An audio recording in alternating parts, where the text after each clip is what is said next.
Halo, welcome back to my channel. Kembali lagi dengan saya di channel kita, di channel kesayangan kita. Semoga channel ini bisa berkembang dan bisa berbagi pengetahuan dan kita saling belajar. Oke teman-teman, jadi apa sih yang harus aku bawakan hari ini? Tadi aku sempat baca-baca berita, ternyata ada loh orang punya gaji sampai 100 jutaan ke atas. Nah, kira-kira pekerjaan apa sih yang bisa mendapatkan hasil gaji sebesar itu? Dari 100 jutaan ke atas sampai 200 juta. Nah, kalau teman-teman ingin tahu lebih lanjut, jangan skip video ini, tetap stay dan kita akan bahas di dalam videonya. Dan apa aja sih pekerjaan yang cocok dan bisa mendapatkan gaji sebesar itu. Oke teman-teman, terus jangan lupa bantu subscribe, share, and like-nya dan komennya. Terima kasih sekali lagi buat teman-teman yang sudah menonton video ini. Aku doakan kalian sehat selalu, selalu diberi berkah yang berlimpah-limpah. Apapun yang dikerjakan selalu diberhasilkan. Oke teman-teman? Oke.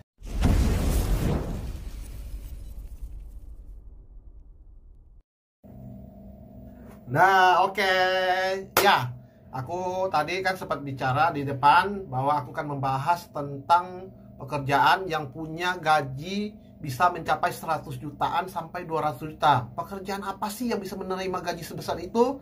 Oke, kita langsung masuk ya. Di posisi pertama ada yang namanya eksekutif ya. Eksekutif itu nanti aku sebutkan ya, gaji tertinggi di Indonesia yang dipegang oleh orang-orang yang berada di posisi eksekutif atau C-suite.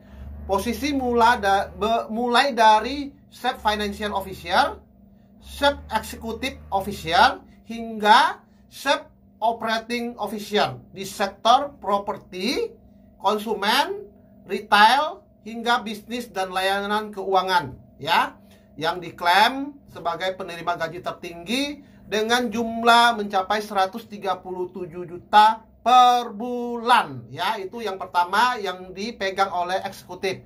Nah, ini sih ya jujur ya, butuh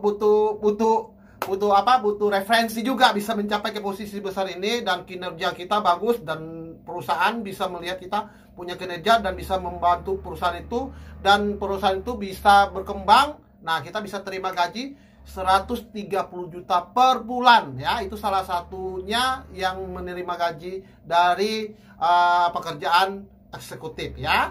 Sekarang kita masuk yang kedua ya. Yang kedua itu apa sih? Yang kedua itu ada kepala keuangan ya. Kepala keuangan ya. Posisi kepala keuangan dinilai memiliki peran penting dalam sebuah perusahaan dengan tugas mengelola keuangan perusahaan, memetakan anggaran hingga melakukan manajemen risiko. Tak heran jika posisi kepala keuangan di sektor industri bisa mendapatkan gaji mencapai 115 juta per bulan. Nah, buat teman-teman yang benar-benar ngambil di bidang jurusan keuangan dan segala macam, itu cocok sekali buat teman-teman. Teman-teman bisa mendapatkan gaji 115 juta per bulan. Apalagi di dalam perusahaan benar-benar bisa mampu manage keuangannya bagus dengan mantap ya.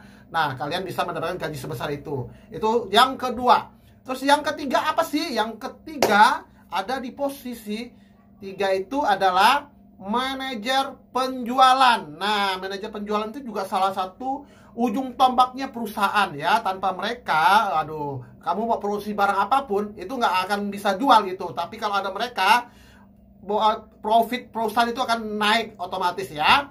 Nah, jadi di bidang manajer penjualan ini juga butuh skill yang benar-benar luar biasa supaya bisa menjual produk-produknya.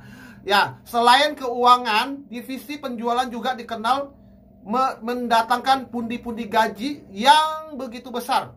Posisi sebagai country sales manager atau manajer penjualan diperkirakan bisa menghasilkan gaji mulai dari 113 juta hingga 175 juta per bulan ya. Selain country sales manager, posisi sales director juga diklaim sebagai posisi dengan gaji terbanyak. Nah, teman-teman jangan khawatir ya. Pokoknya intinya kerja keras tidak akan mengkhianati hasil. Itu yang sudah bisa kita dengar biasanya. Nah, aku di sini cuma membahas dan apa sih gaji apa sih yang bisa mendapatkan gaji di atas 100 juta. Nah, itu salah satunya. Ini yang kita masuk ke posisi keempat. Posisi keempat diduduki oleh yang namanya Head of rise ya. Setiap perusahaan, terutama perusahaan yang sudah memiliki jumlah sektor yang berbeda-beda, memiliki sebuah posisi dengan namanya Head of Risk atau kepala risiko. Posisi ini bertugas untuk melindungi perusahaan dari berbagai risiko, mulai dari risiko keuangan hingga risiko kepatuhan. Orang yang berada di posisi ini haruslah memiliki latar belakang pendidikan multidisiplin dan dengan kemampuan adaptasi yang tinggi. Dengan peran yang begitu penting, tak heran jika posisi ini bisa meraih gaji sampai dengan 150 juta per bulan. Nah, kalau mau dapat posisi ini, jujur ya, butuh kerja keras banget. Terus orang sekeliling kita belum tentu suka sama kita, tapi memang gajinya gede ya. Intinya di posisi ini butuh mental baja ya, butuh mental baja, butuh siap di tempa ya, butuh siap digenjot gitu. Intinya begitu kurang lebih ya. Nah, oke. Yang kelima ya, yang kelima itu ada apa? Yang kelima itu kita diduduki ada posisi Director Pemasaran. Nah, biasanya kan kayak kita ada jual rumah, perusahaan developer itu ada kantor pemasaran. Nah, ya kurang lebih seperti itu ya. Pemasaran adalah menjadi salah satu tonggak utama demi mengembangkan sebuah perusahaan.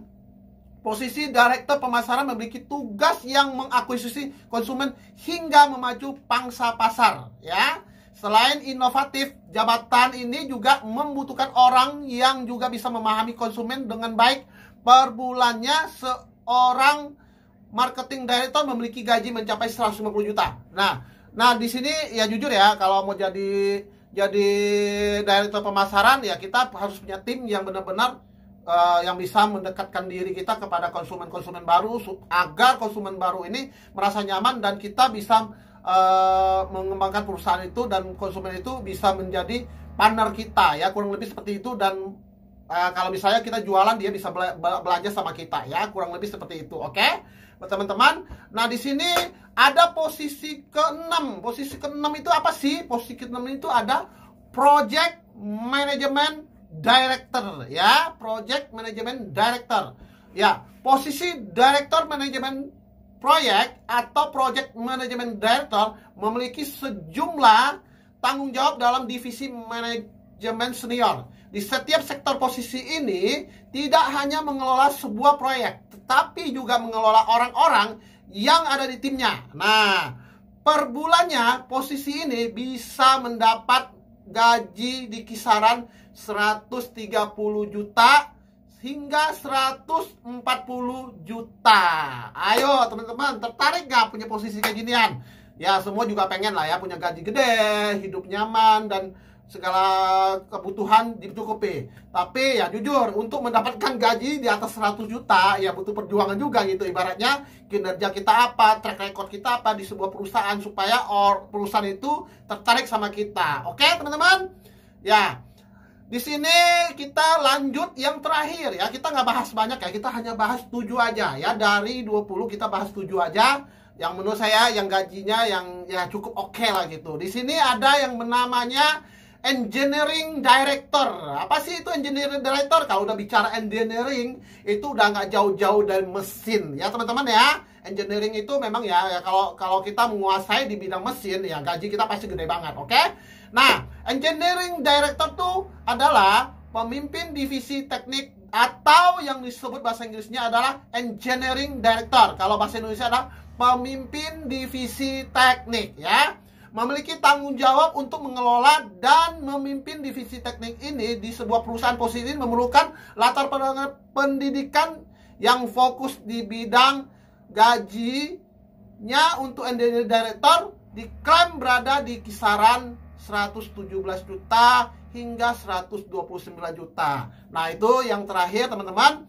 Ya teman-teman, aku sih berharap walaupun gaji teman-teman misalnya kerja di sebuah perusahaan punya gaji sampai 100 juta ke atas, biasanya kadang gaya hidup kita udah mulai naik. Biasanya ya jujur ya, kalau menurut saya, kalau teman-teman punya kemampuan dapat uang gaji sebesar itu, ya kalau bisa ya bangun perusahaan sendiri, itu jauh lebih bagus lah menurut saya ya. Tapi kalau memang nggak mau ya itu pilihan orang masing-masing. Gimana pun, walaupun sebesar apapun gaji kalian kerja di sebuah perusahaan, walaupun kita sebagai bisnis atau usaha kecil tidak sebesar yang teman-teman gajinya teman-teman dapatkan, tapi kesempatan kita menjadi orang sukses menjadi itu ada ya kalau kita bangun bisnis. Tapi kalau kita menerima gaji ya selamanya kita akan jadi karyawan. Nah, bukannya nggak boleh menjadi karyawan, boleh-boleh aja, sah-sah aja, itu pilihan orang.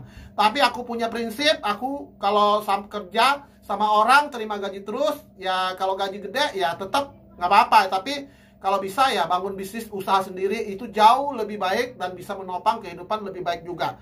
Nah, buat teman-teman, nah mungkin itu yang aku bisa kasih dari 7 gaji tertinggi di Indonesia yang bisa mendapatkan 100 juta per bulan di atas ya. Sampai 200 juta. Oke? Sampai ketemu di next video. Thanks for watching. Dah.